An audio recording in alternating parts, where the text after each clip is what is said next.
He has a lot of pedigree when it comes to the criminal justice system. He's currently the Chief Executive Officer of Business Against Crime South Africa. He was previously a National Assistant Director of the National Prosecution Authority. He's worked in very senior positions in the United Nations in relation to corruption and criminal enforcement. So Anton, thanks very much for joining us. And we are having this discussion at a very opportune moment, given various developments in the criminal justice system in South Africa. We've currently got the Madlanga Commission of Inquiry, which is running full steam ahead. And obviously there have been very material revelations coming out of that, which seem to have very, very significant implications for the South African police services in particular, but the criminal justice system more broadly. We have had very recent reports, I think last week, about very senior prosecutors taking retirement packages at the National Prosecution Authority. And there are issues in relation to communications between the National Prosecution Authority and the South African Police Services. So this discussion happens at a very opportune moment. And it almost feels like our criminal justice system is on the brink in some respects. Can I open this discussion with asking you, if you could wave a magic wand and you could initiate certain reforms to our criminal justice system, what would those be? And what would you see as the key reforms that we need to initiate as soon as possible? Yeah, thanks, Anthony, and good morning to everyone on the platform. I think you're right. South Africa is at an inflection point, but I think we're at a point where the reform that's needed is possible, and we have a window of opportunity that we certainly cannot waste. And I look forward to discussing exactly what those reforms are needed. But I think the first point to make is that South Africa is not short of diagnosis. We've had commissions, we've had strategies, we've had reports, we've had multiple warnings. But the real question now is whether we have the political will and the institutional discipline to move from exposure to accountability. And as you say, the Madlanga Commission is important because it forces the country to confront a deeply uncomfortable possibility. And that is that institutions responsible for enforcing the law and protecting us may themselves have been vulnerable to criminal infiltration, political interference, and internal breakdown, which is something which I know we'll discuss today. But this is serious. But I think it's important for us to recognize that, as with all commissions, the commission is not a cure. It's an X-ray. And what we need now is the treatment in the form of prosecutions, disciplinary action, and real institutional reform. In a way, we need what SARS had with the Nugent Commission. And it would be useful for us to discuss and unpack that a little bit. But this needs to be, the Madlanga needs to be the Nugent moment for the criminal justice system. But what is striking about the Madlanga process, that read together with the recommendations from the NACAC report, the National Anti-Corruption Advisory Council report, and recent research that's come out on SAPS and the NPA, they're all pointing in the same sort of basic direction. And that is that serious corruption and organized crime exploit the gaps between institutions. They exploit weak leadership, unclear mandates, poor coordination, outdated technology, compromised intelligence, vulnerable witnesses, and, as we're seeing, turf battles between agencies. So to get to the sort of high-level answer, the priority now is to get a criminal justice system that actually works as a system and that can build serious cases, can protect evidence, protect witnesses, recover assets, and ultimately take powerful people to court, or as the public mantra might be, let us see some orange overalls. But this will require serious and focused reform. It will require form that harnesses the entire brain's trust and capabilities and capacities available in our country, including from the private sector. And I hope we can also get a chance to discuss how that can be done effectively. But ultimately, this reform, Anthony, must be measured in cases that are built, assets that are recovered, witnesses that are protected, and criminals convicted, not in promises made. And I believe, as I said, that this is a once-in-a-lifetime opportunity to drive this reform through, but that the window of reform will not stay open for long. So we have to act with an extreme sense of urgency. But that said, I do not believe that the rule of law is dead completely. I think it can still be saved. And I look forward to discussing exactly how that should be done. Anton, can I ask you, we had David Lewis on at the beginning of the year, and he gave some views also in relation to the criminal justice system, and one of the views that he expressed that some may regard as perhaps a little controversial, but in light of what's come out of the Madlanga Commission of Inquiry, may no longer be so. If I recall, he essentially said that given what's coming out of the Madlanga Commission about senior figures in the SAPS, that he felt that it was so serious that almost virtually every senior member of the SAPS should be asked to reapply for their jobs. In other words, there should be a sort of, a process of reevaluation of the SAPS in the senior ranks as a whole. And certainly what seems to be emerging out of the Madlanga Commission of Inquiry is that very, very senior members of the SAPS, certain of them at least, seem to have been identified as being involved in some quite serious unlawful activities. I mean, do you subscribe to the view that there should almost be a process of making senior members of the SAPS reapply for their jobs and a complete sort of overhaul of the senior hierarchy of the SAPS, or do you think that is too extreme and that sort of more measured steps could be taken? Yeah, I listened to that interview with David, and I think it's not that it's too extreme. I just think what's practical, perhaps, you can take a more practical approach to that. But I think that what Madlanga is showing us is that there certainly is a high level of infiltration, allegedly, into the top levels of the police. And thankfully, we've seen pretty swift action on that. I think there are about 28 people, senior cops, that have been suspended. I think 26 have been arrested, and that's perhaps the big difference between Zondo and Madlanga. So that's a good start. But my experience in the NPA is that this perception that's been created, and I can't speak for the police, although I've worked broadly within the police senior management structures, and is that, there are obviously problems, serious problems. But I think that the perception created that everyone is corrupt and everyone is infiltrated is perhaps not the correct perception. The problem is serious. But my experience is that the vast majority of people within the NPA and the police are actually hardworking, committed. And I guess it's like every organization. I think I speak about it as the 70-20-10 principle, where about 70% of the organization, and this is not just in government, across organizations, are good, hardworking, committed people.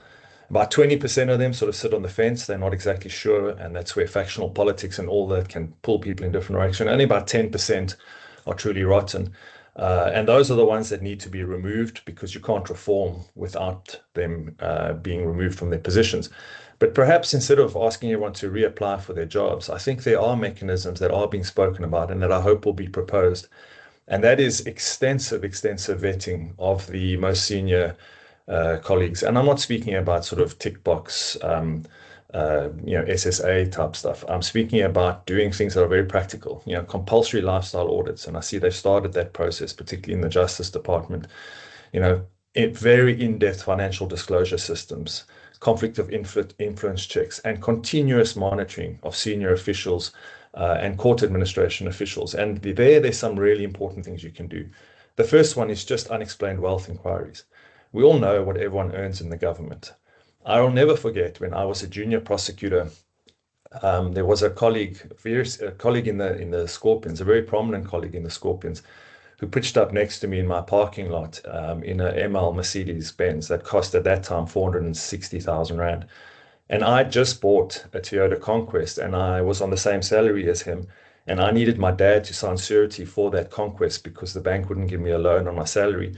I remember thinking and asking him, how did you afford this? And of course, he had lots of reasons. It's his wife's car. His dad gave it to him. But, you see that all the time. Unexplained wealth orders are a very powerful tool that hasn't been used. And you could apply that quite quickly across these appointments. Beneficial ownership checks can quite easily be done. Links to tender beneficiaries, accused persons that are linked to known organized crime figures. The data exists, looking at gambling debt and offshore risks. And then annual recertification for sensitive posts.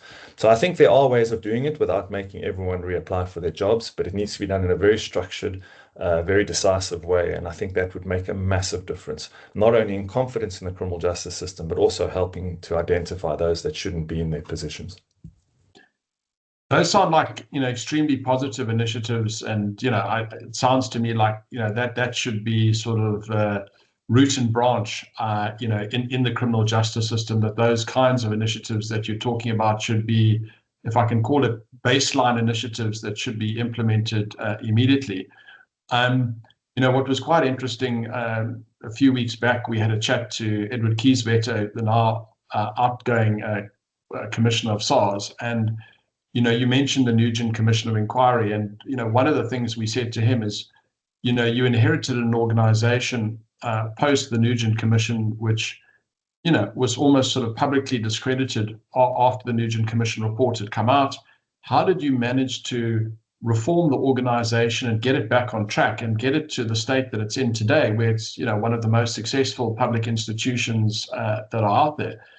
And one of the things he said to us in that discussion is that when he took over, he looked at the senior rank and file of SARS, and anyone who had been implicated in Nugent or where there were concerns, he basically ensured that those people left the organization, and he sort of, for want of a better word, cleaned out any sort of concerns at a senior level of SARS. And I wonder to some extent, I mean, we have a state at the moment where our police minister, we have an acting minister, I think the current minister suspended.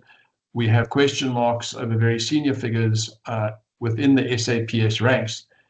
Do we need a kind of Edward Kieswetter figure to come into to some of these organizations? Obviously, Andy Matibi's recently been appointed at the NPA. But do we need somebody like that to come into the SAPS and take similar steps to what Kieswetter did at SARS, alongside the types of reforms, Anton, that you are talking about? Do you think any of that will help? Certainly, and I've had discussions with Judge Nugent and with Ed about this on many occasions. I think there are important lessons to be learned from the Nugent Commission, and it's not rocket science. When I speak about the criminal justice system and hoping that the Madlanga can be the Nugent moment, there really were three elements to it, and that Ed then took forward very effectively. The first one was identifying the rotten apples, and then very, very aggressively pursuing them and getting them out of the system. That happens in two ways: through criminal prosecution and investigation, and then through suspension and labor processes. Put the money aside for it, pay the legal bills later, because you won't lose them if you're doing it on the basis of a thorough process like Madlanga. You can't reform an institution when the people wanting to block reform hold the levers of power. And I can speak about that at some length from my experience. But so you've got to get the blockers to reform out the way. Not only does that create confidence in the system on the part of the public, and confidence and public communication around this is crucial at this point. But the second thing, so Ed got that blueprint of who shouldn't be there, and he was able then to move ahead and remove those people. The second thing that Nugent did was very specific. He made 26 very practical recommendations, and he created a pathway forward for the reform of SARS. Now, that's hopefully what Madlanga is going to do. And again, you don't have to reinvent the wheel. We've been going, we know what the key reforms are. There might be some that are introduced through Madlanga, but most of them we know. And those reforms need to be driven in a very project managed, very accountable way moving forward, through a mechanism that's not just a report that gets a 6-monthly update. There must be proper accountability structures as to how you drive that reform process moving forward post Madlanga. So those recommendations must be key, and there must be very specific ways of tracking and providing oversight over how those reforms are initiated, with timelines, with proper budget allocations, etc. And then the third aspect that Ed did very cleverly is that you can't just reform an institution overnight by relying on the same processes you've always followed. You know, if one of the reforms is about bringing in specialist capacity, or bringing in reforming crime intelligence, or enhancing the capability of the NPA to do more complex organized crime or corruption prosecutions, you need to think differently about it. And what they did in SARS was they recognized the important transformative impact of technology. And what Ed did very quickly was he harnessed the technological advancements, he brought in AI analytics, and he communicated very smartly about it. So everyone will remember early in the days of Kisveta, when the message was going out that if you think you can hide your assets, if you can think you can dodge tax, you can't, because the system's watching you. And it's not just the humans that we have behind it. We have a much more advanced technological approach. And that's an important concept, I think, in our current criminal justice structure. We need to help the criminal justice system appropriately, with the right guardrails, leapfrog into 2026, because the criminals leapfrogged long ago. They're exploiting technologies, digital tech. They're exploiting the gaps in our system, which is mostly a manual system. They're doing it all the time with a big smile on their face. We need to help the criminal justice system, like Ed helped SARS, leapfrog into a new technological era where the message goes out that you can't game the system anymore, because data is being shared properly, data is being analyzed properly, and it's being used effectively and brought to court through digital evidence, through technological advancements, in a way that will quickly make criminals pause to think, okay, maybe it's not as easy to get away with this as I thought it was.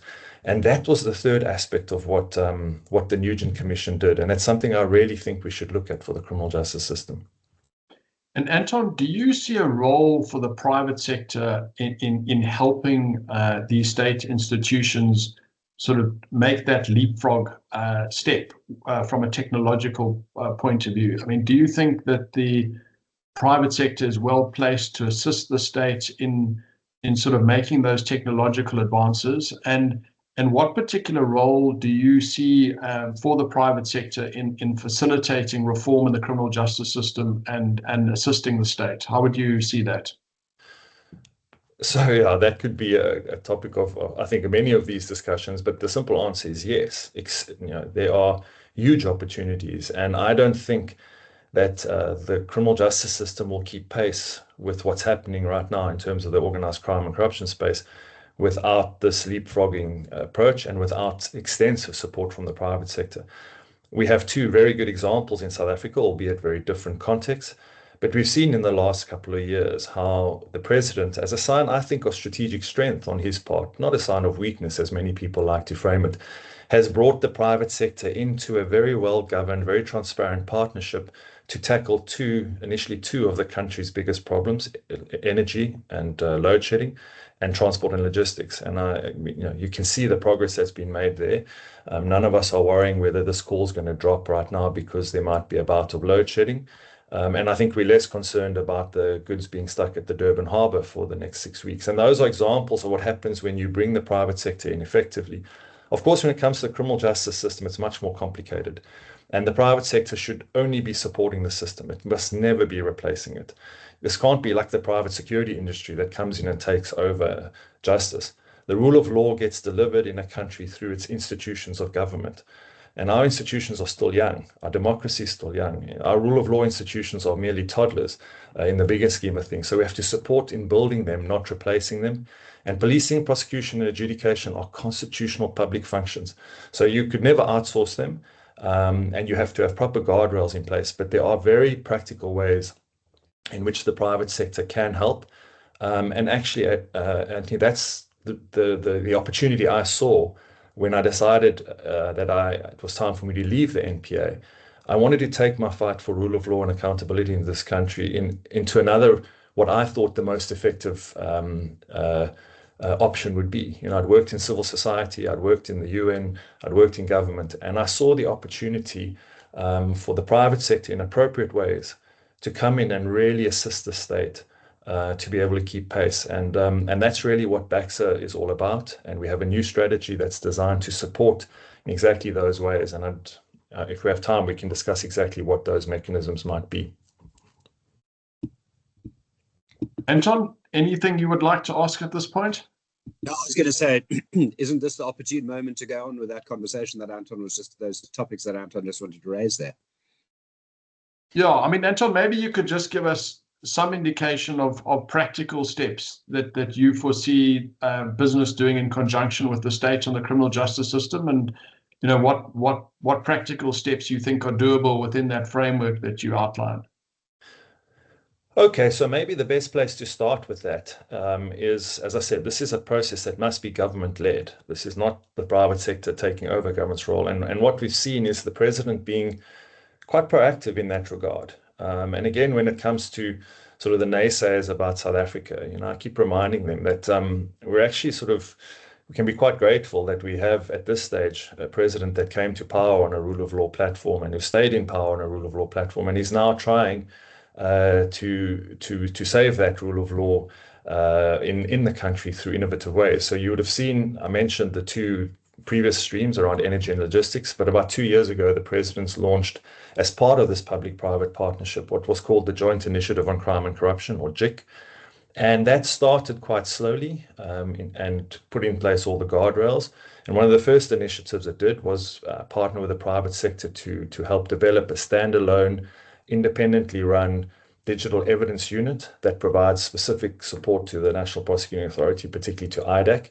It has its own board, it has its own governance structures to make sure all the firewalls are in place, and it's proven to be really effective. But there were also a lot of lessons learned in that process. So what you would have seen in February this year, the president, during his SONA address, elevated organized crime and corruption to being South Africa's #1 challenge. And he spoke about this public-private partnership, which is being developed, which has now become JIC Phase 3, if you like. That was meant to be launched by the president actually tomorrow.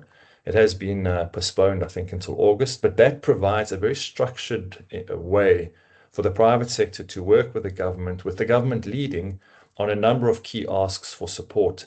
And again, these are quite broad, but I'll just touch on some of them. The first one is around modernization, and that's the concept I was speaking about leapfrogging. It's about modernization in lots of ways, about modernizing police station interfaces. It's about modernizing in terms of digital evidence units. It's about modernizing the use of data and how that data is analyzed across the criminal justice system, and particularly data being shared not only within the criminal justice system, but from the private sector to the criminal justice system, because there are just terabytes of data available in the private sector that can legally be shared with the state to enhance not just revenue collection, but accountability process as well. So it's supporting modernizing those systems in a very structured and coordinated way. The second is specifically about building forensic and cyber skills pipelines.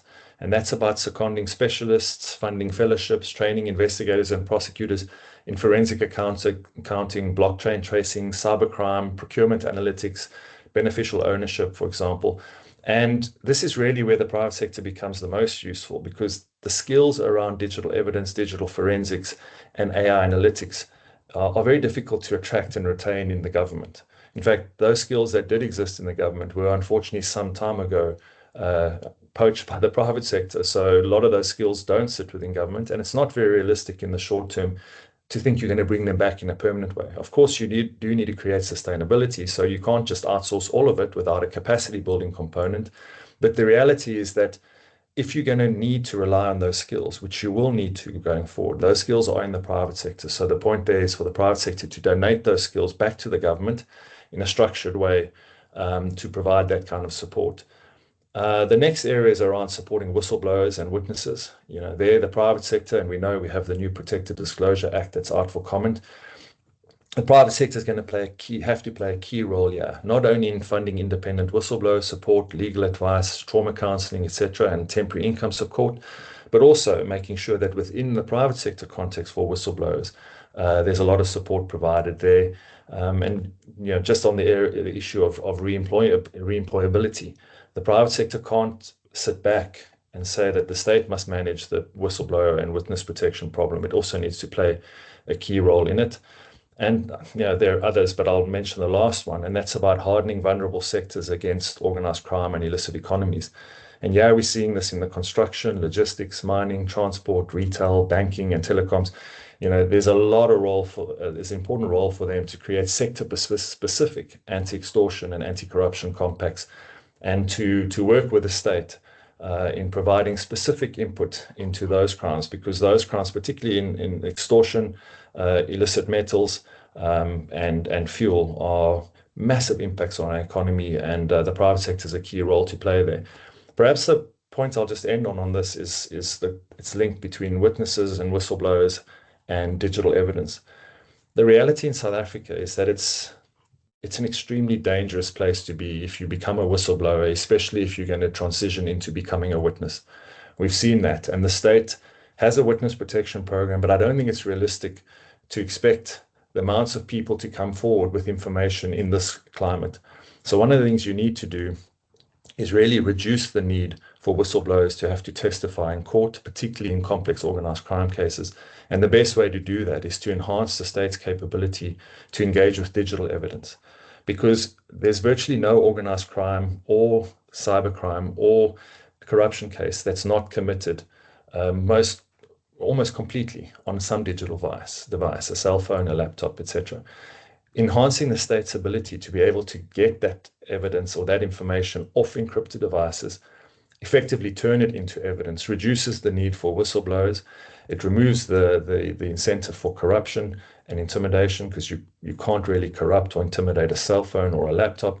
And you need to create the expertise of a pool of experts that testify not to what was seen or heard in the crime, but to the veracity of the evidence that was extracted from that device.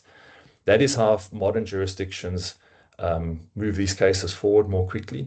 If we're going to be relying on witnesses for the next 20 years, we're going to be waiting 20 years for cases to come to court and see conclusions of it. So we have to change our approach to how we tackle these cases, and the private sector plays a key role in supporting that. Anton, is part of the logic there then, if I'm a witness, but there's a documentary trail, it's less important to get rid of me in a sense. I become less critical for the prosecution for the prosecution. Is that part of the logic as well? Exactly. No, exactly. So your whistleblower will raise awareness to the fact that it's happening, and can do that in a context where whistleblower protection, which is very different to being on a witness protection program, which requires you to relocate, change your identity, etc. And that's where the real risk comes in.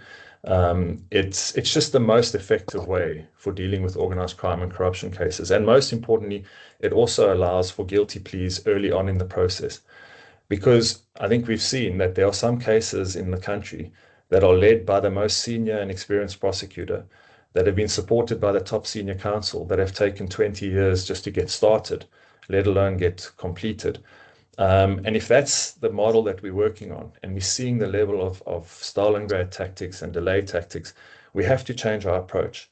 And that is in one of two ways. The one is designing a different case strategy, and perhaps taking an Al Capone approach to how we prosecute, charging on lesser offenders just to get people before courts. But that has its own complications. And the second approach is to change the way in which we bring evidence to court. And I know you can't do that retrospectively in a lot of these cases, but moving forward, I think that's the power of the Digital Evidence Unit and the approach that's now being taken by the NPA and is being looked at within other parts of the system. Anton, can I ask a question which I think many people are asking at the moment? And again, maybe it's a perception issue, but the impression that one gets, and you've been on the inside, so you have a much clearer sense of this than anybody else, but the impression that one gets is a sort of tardiness in high-level prosecutions, a high-level failure rate in high-level prosecutions, and to be just blunt about it, really a lack of application by the NPA in relation to high-level prosecutions. I mean, speaking from some personal experience in a number of cases that we've been involved in recently, and you know, some very serious cases, it's really been quite disheartening about the approach that the NPA has taken to some of these cases.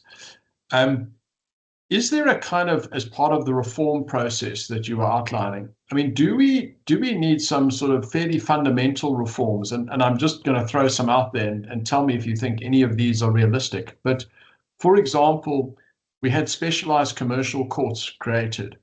Do we need some specialized criminal courts to deal with high-level criminal matters? You know, so almost sort of allocated judges, defined courts to deal with high-level criminal matters? And then do we need almost a sort of crack squad of NPA prosecutors who are specifically trained and assigned to these types of cases to sort of avoid some of the pitfalls that we've had in the past? That we almost take a really sort of aggressive and robust approach to organized crime and very high-level criminal activity. We have specialized courts to deal with it, specialized prosecutors, and we really go after it in a very sort of specific type of way, because I think it just seems from the outside sometimes, and maybe it's just a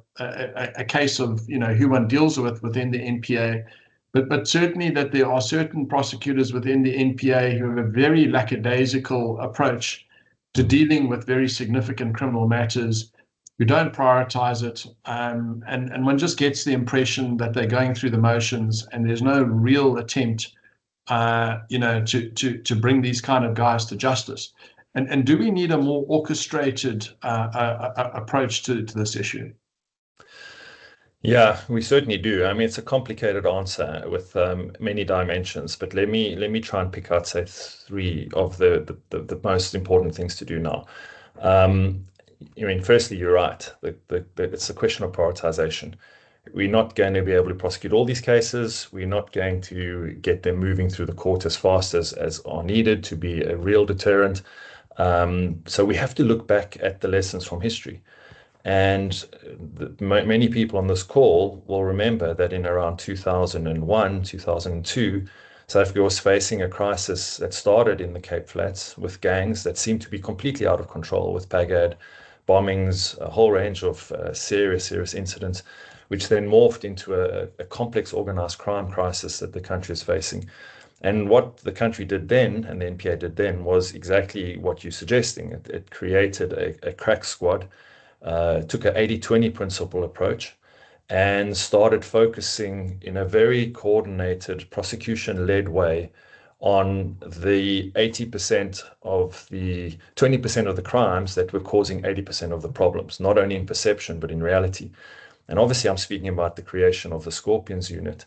And that was also coupled not just with the creation of the unit, but the creation of a very effective communication strategy around the unit. We've seen that being adopted in SARS, as I mentioned earlier, with Ed's leapfrogging approach. We've seen it within SIU and the impact that that's had. So what you really saw in those periods between 2002, 3 and 2008 was exactly that, a targeted crack squad of people going after a very small selected number of not runners and not gunmen, but the actual enablers, the facilitators, the kingpins, the using racketeering charges very effectively, but not overcomplicating things, going after people in a very targeted way. The Scorpions, I think if you'd asked people in 2007 if South Africa was facing the edge of the cliff on rule of law and organized crime, the perception would have been the opposite. They would have said, no, we have it under control. But that was really a group of, at that point, probably 300-400 prosecutors, not a lot, dealing with literally a handful of cases and communicating very effectively around the communication, around the convictions of those cases, and linking it very effectively to asset forfeiture. And we saw the impact. So I say that to try and sort of dispel this fear, this notion that it's too big. The problem's too big. Where do we even start? So what we have to start with is exactly that, a targeted, focused approach, but it has to be built on three very important principles. The first one is it needs to be prosecution-led. We can't have this fragmentation across the system. And that's really why IDAC was so important, but IDAC is not broad enough. We need to have a broader approach to prosecution-led investigations. And we need to sort out the crime intelligence problem within that. I know David had made suggestions that those units should have their own intelligence capacity. That's very complicated and will take a long time. And it's probably one of the reasons why the Scorpions were shut down in the first place. So you need to find ways of dealing with the crime intelligence problem and giving effective crime intelligence into those units. And there are ways to do that. But you need a small team of crack prosecutors with leading investigators, preferably based under one command structure, preferably in one building. And then you're right about the dedicated courts. And you don't need hundreds. You need maybe 15 dedicated courts that tackle these cases with very clear mandates and very clear jurisdictions over what crimes they're going to prosecute. The second thing you would need in that context, and it's been raised many times, is the NPA will need to play a leading role in this. But there are current design flaws in the NPA's legislation that would make it very difficult for that to happen. The first is the long-awaited and long-outstanding amendment to the NPA Act, which gives the NPA its own accounting officer, gives the national director the powers that he or she currently doesn't have. I've made the point before that the NDPP currently is the least powerful person in the country. Not only does he not have accounting officer powers, so he can't hire, fire, procure, accept donations, do the basic things that a CEO of an organization needs to do, but there are also challenges within the way in which the NPA is structured in terms of the powers of the provincial DPPs and the very limited powers of the national director to be able to intervene proactively in cases and design case strategies. So those are two key reforms that will need to be made. The third aspect of that crack squad would need to be the ramping up of the ability of the asset forfeiture unit to be able to work in parallel, because the most effective way of preventing the Stalingrad tactics and the delay tactics is to have an effective asset forfeiture unit that takes the proceeds out of that crime quite quickly. You can do it through a civil process, and there are lots of opportunities to enhance that, both through collaboration with the SIU, but also ramping up the powers of the asset forfeiture unit. And then the last one, actually, there are four then, are just very small but important reforms that need to happen within the criminal justice system. One of them being amending the Prevention of Organised Crime Act to allow for much more law enforcement and prosecution powers around unexplained wealth orders. At the moment, it's very limited in terms of how it can be used. Particularly, it can be used in the context of SARS and FIC, but very little in the context of prosecution. And that's really a low-hanging fruit, because you'd be able to bring many prosecutions quite quickly based on unexplained wealth orders. And then the other one is linked to that, is the ability of prosecutors to use more effective charging strategies. So, for example, there are provisions under the Prevention of Organised Crime Act that make it a crime to deal with assets that you know or reasonably known of proceeds of criminal activity. That provision is not being used effectively. Think of how effective it would be against facilitators, enablers, crooked lawyers, etc. And that needs to be part of a broader case development strategy, where you go after these charges in a much more prioritized, in my view, effective way. Because at the moment, I think it's a bit of a spray and pray approach, and it's not yielding the results that are needed. Anton, can I ask you, I mean, so much of what you say makes absolutely logical and coherent sense. Is there a timeline for these things to happen? I mean, do you, in your current position, I mean, do you see these amendments that are necessary, for example, to give the current head of the NPA the powers that he needs or she needs to make the organization run effectively, those amendments to the legislation, the other amendments to the legislation that you've suggested? I mean, is there a timeline for these things to happen, or at the moment is this just sort of a wish list? Or has the presidency actually said, right, we recognize that these things need to happen, this is the timeline within which they're going to happen, or is it sort of, well, these things kind of on the back burner as we sit here today? So that's a key question. The answer is yes and no, basically. Some of them are already part of the Zondo report tracker. So there is a tracking mechanism within the presidency that looks at this. And you'll know that the Zondo Commission specifically touched on some of these issues, particularly around the independence, financial operational independence of the NPA. And so there is a process on that. I know the Minister of Justice has committed to that in the current financial year to bring that reform through. I know the National Director, the new one, speaks about it and says that that's a very important aspect. I think you'll recall Shamil and I never missed an opportunity to raise this in Parliament, in the media, etc. And I understand there has been a lot of progress on that. So that one, the timeline, I understand, is this financial year. In terms of the others, I think we need to look at the transition between Zondo and Madlanga, and what I think must come out of Madlanga that's different to Zondo. Now, in many ways, Zondo did the country a huge favor. And the report, which I painfully read from cover to cover, did a lot of incredible things in terms of shining a light on the nature of the problem. But what people forget about Zondo is that Zondo gave, in theory, a blueprint of who might be prosecuted or who might be implicated, but it didn't have powers to do what Malanga's doing, actually suggest that they be arrested or investigated now. It sort of gave sort of a broad, civil standard overview of a whole bunch of information that the NPA was meant to act on, but it wasn't evidence that could be used to prove a case beyond reasonable doubt. So it created a blueprint perhaps of who should be prosecuted, but as you know, it ran out of time. So it never got to providing the blueprint of how that should be done. So the criminal justice reform recommendations of Zondo were heard, evidence was led, extensive evidence, and Matthew Chaskelson led on that process, but they ran out of time. So Madlanga reports doesn't contain that blueprint that Nugent had with the 26 recommendations that must be made. Fortunately, we now have Matthew, who's at the Madlanga Commission, and I hope, and my understanding is that part of the Madlanga will be exactly that, picking up on where Zondo recommendations left off and seeing what are now relevant, and then coming up with a very clear set of recommendations moving forward that also don't duplicate or undermine some of the other important processes. And the other key one is NACAC. And I know David Lewis spoke about this, and I think there is going to be some synergy between the two.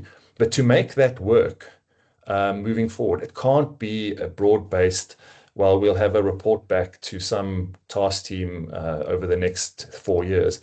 I think we must take lessons from the FATF grey listing process. And what you would have recalled what happened there was a committee that was established, led by Momo from National Treasury, that involved everyone, all ministerial levels, and it had very clear timelines, deliverables, accountability structures, and very clear reporting. Obviously, the impetus was the FATF grey list, but by taking a project management, very clear line of march with benchmarks and accountability structures, they were able to do what many people thought was impossible, and that was get South Africa off the grey list. I think we need to follow a similar approach with Madlanga. I hope that will be the recommendation, that there's either a ministerial level or something in the presidency team that's put together with these accountability structures, with clear timelines, and you can then iterate it. So you can start with, what needs to be done immediately now, and those I would suggest should be the reforms I've just spoken about, including some key reforms to the SAPS Act. I'm speaking, in addition to the removal of the rotten apple. So I'm speaking about policy reforms. So the first one should be the legislative reforms, and then the others can be sequenced after that. But it needs to be a clear structure with clear accountability frameworks and timeframes. Otherwise, I fear it becomes a reporting structure that people soon forget about. Can I just ask a question on the counterpoint you made between the Zondo Commission and what's happening at the Madlanga Commission at the moment? You said earlier that these commissions are great because they're an X-ray. It gives you a diagnostic tool about what the problem is. Am I right in saying that the danger of an X-ray is if nothing seems to happen as a result of that X-ray, then it can actually have a negative. It can actually be negative. What I think you were saying now about the Madlanga process is, it seems as if stuff is happening as on account of the Madlanga Commission at the moment. There seems to be arrests that are taking place, etc., which looks as if it's having a positive effect, and that creates a positive impetus. Where, if I might be wrong, but I think the sort of largely a degree of the public perception on the Zondo report is that not much has happened to necessarily bring people to book that had been identified as being potentially criminal, and that may actually have undermined faith in the system. I don't know if that's a fair comment. No, completely. I think it would be devastating if Madlanga followed the same route. And that's what I think is quite different about it. Its terms of reference are very different. It has a lot more powers. It has stronger powers of subpoena, search and seizure, etc., and much stronger powers on recommendations, which are not sequenced to happen later, but are happening already. And I think in that sense, it's off to a very good start. I often say to people that, lament the state of South Africa and say we're a mafia state or a failed state. And I said, well, look, in a failed state, you don't have one of the most respected judges in the country chairing a commission live on television every day, with evidence being led by the top councils in the country, with 26 people arrested within the first few months and 28 suspended. That's not a sign of a failed state. That's a sign of a contested state. And I think we can be quite inspired by what's happened in Mdlanga so far, despite the depressing content.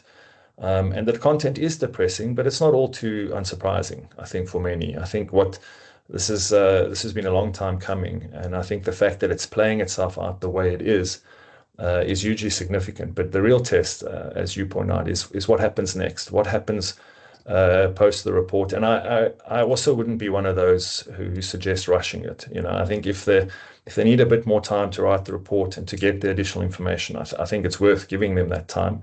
A lot was said, for example, around the Zondo Commission and the cost.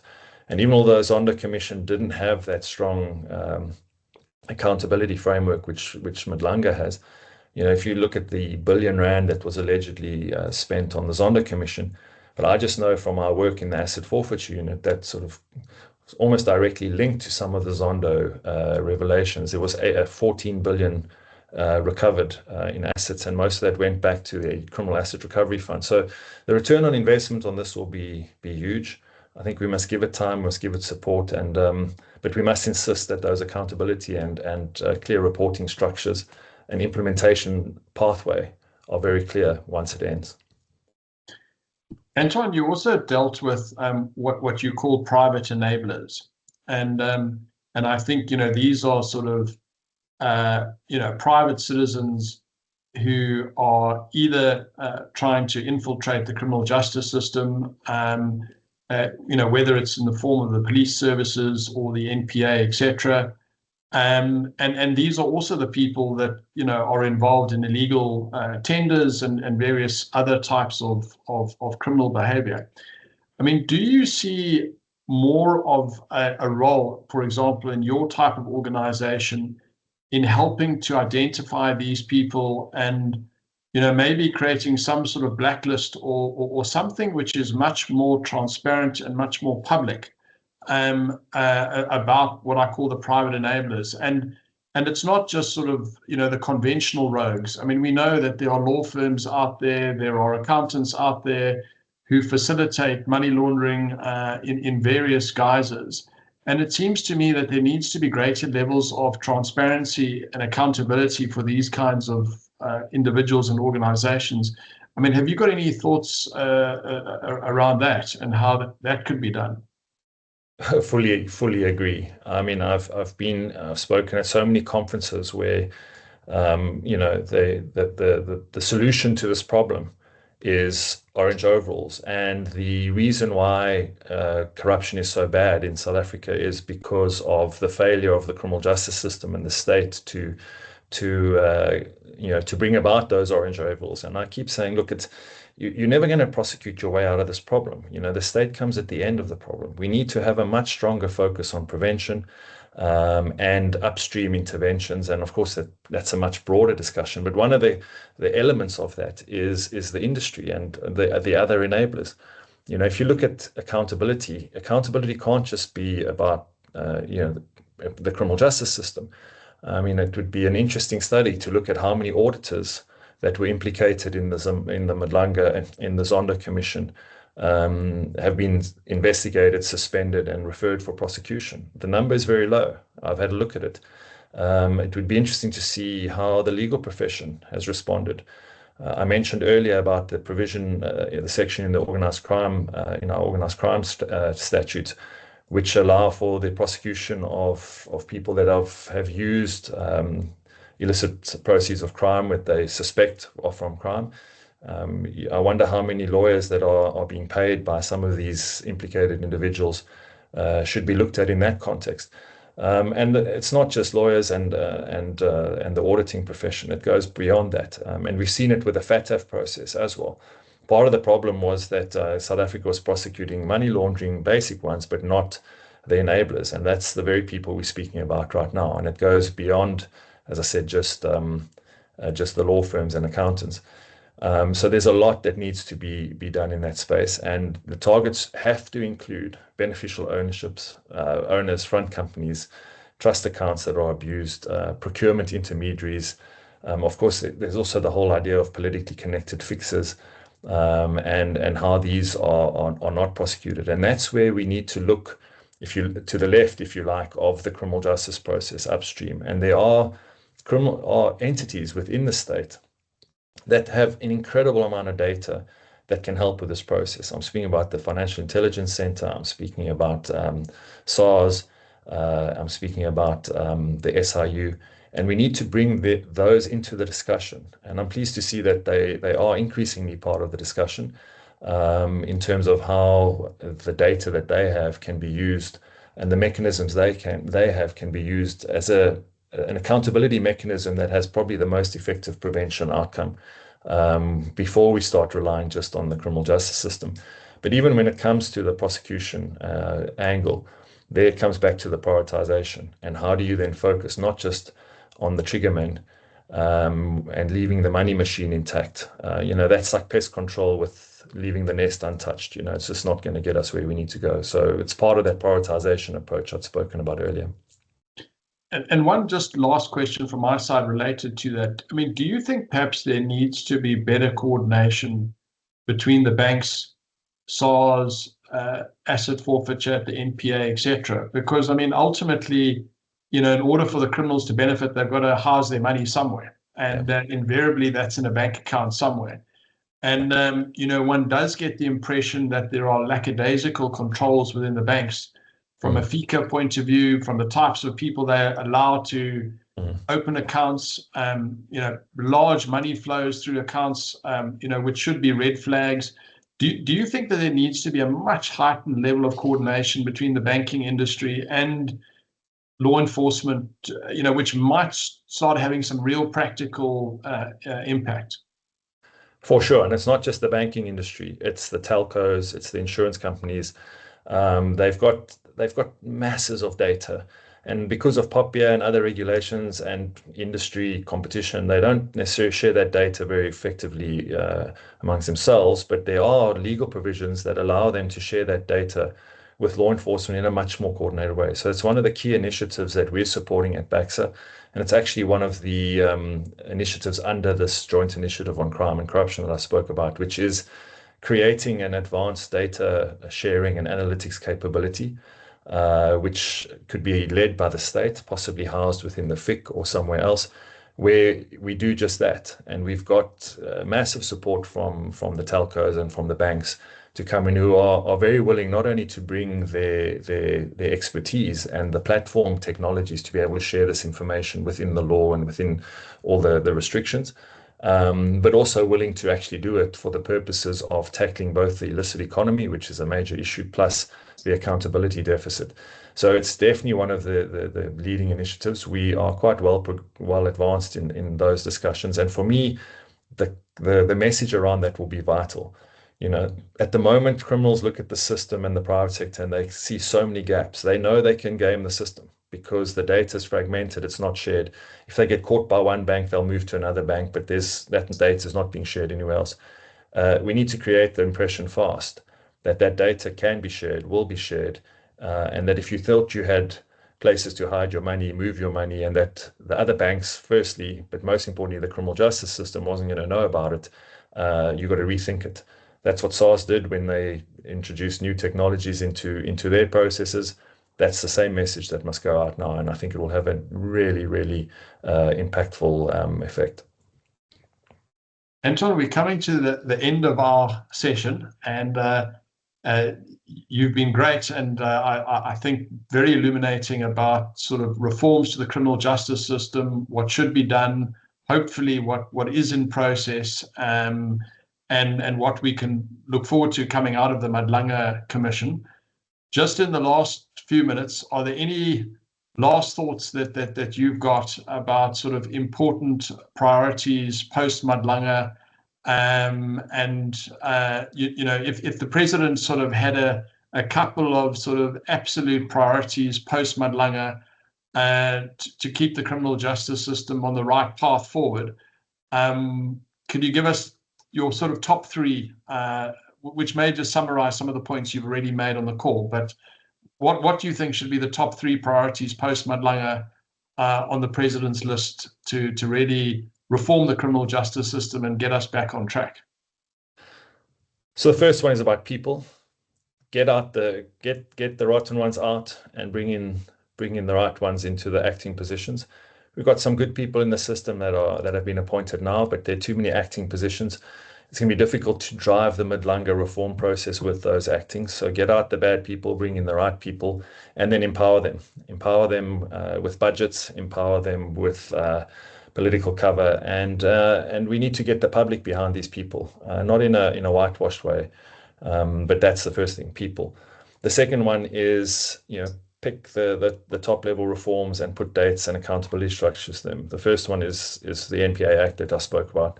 The second is reform of the SAPS Act, which includes clear delineation of functions, mandates, and reporting, so we don't have the challenges we've seen with the hawks and the organized crime and all the rest of it. So all the reforms are there. People know what they need to be, but drive that SAPS reform through quite quickly so that you allow the new leaders to actually deliver with clear mandates. And then the third area is significantly, while we're trying to upskill and leapfrog, significantly invest in whistleblowers and witness protection right now. I think it's the best return on investment that the government can make, but it can't be lip service. There needs to be proper funding put to it. The PDA, the Protected Disclosure Act, needs to be amended and passed very quickly. And there needs to be a national campaign, which involves the private sector, government, and civil society, to support the ultimate heroes of this fight, and that's not the officials in the criminal justice system, although many of them are heroes. It's the whistleblowers and the witnesses that are brave enough to come forward. And I always used to ask this very difficult question of myself when I was dealing with complex cases in the NPA and seeing the bravery of the witnesses and the whistleblowers. And I'd ask that question to myself with my family and my situation. Would I have taken this risk? Would I have come forward? Would I have blown the whistle? Would I have been this brave? And sadly for myself, I often found myself wanting in the response. And so we need to recognize that if we want others to do it, we cannot be paying lip service to whistleblowers and witnesses. They must be our number one priority in the short term with many interventions. In the long term, we should reduce the reliability on them by bringing in the kinds of technology and digital evidence that's needed so that we don't place that what I think is an unrealistic and an unfair burden on whistleblowers and witnesses to be able to bring the accountability that's needed to save our country from this rule of law crisis. Anton, thank you so much for your time on this Monday morning. It's been tremendous, and thank you for the insights that you've shared, and best of luck with your current position. And we hope that you will drive some of these reforms and help facilitate them as you did within the NPA. And thanks so much for your time this morning. We really appreciate it. No, thanks, Anthony, and thanks for those who joined so early on a Monday. Thank you, everyone. Thanks for your time. Bye. Bye. Thanks, Ant. Bye.